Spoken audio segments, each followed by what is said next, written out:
GST తగ్గింపు ఈరోజు 22 నుంచి అమలు చేయడం అనేది ఆహ్వానించదగ్గ పరిణామం. ముఖ్యంగా మిడిల్ క్లాస్ ఉద్యోగుల్లో, మిడిల్ క్లాస్ తరగతుల్లో చాలా రిలీఫ్ అన్నమాట నిజమే. 18 నుంచి 5% తగ్గించడం, 370 రకాల మీద తగ్గించడం అనేది చాలా ఊరట.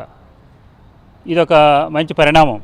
ప్రభుత్వం ఆలస్యంగానైనా గమనించి అమలు చేస్తున్నందుకు అభినందనలు. అసలు విషయం ఏంటంటే 2017లో అమలు చేసిన తర్వాత దాదాపు 8 ఏళ్ల నుంచి కూడా ఎక్కువ వేసినట్టే కదా దీని అర్థం. అంటే ఇంతవరకు మధ్యతరగతి వాళ్ళు భరించినట్టే కదా. దీని పరిష్కారం ఏంటి? ఇది ఒక మధ్యతరగతిగా నాకు ఒక అనుమానం ఉంది. ఇప్పటివరకు భరించాం కదా. ఇప్పుడు గవర్నమెంట్ ఏమంటున్నారు, తర్వాత మిగతా సంస్థలు కూడా ఏమంటున్నారు, చాలా రిలీఫ్ అంటున్నారు. ఓకే, ఇదొక భాగం.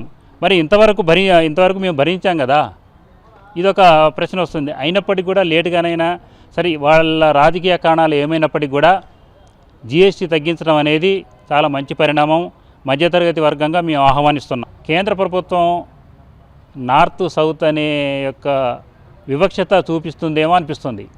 ఎందుకంటే జీఎస్టీని సౌత్ ఇండియాలో రెస్టారెంట్ల మీద, మనం నిత్యం వాడేటువంటి ఫుడ్ మీద 5% జీఎస్టీ వేయటం, అదే నార్త్లో 0% జీఎస్టీ వేయడం అనేది ఇది ఖచ్చితంగా వివక్షతనే.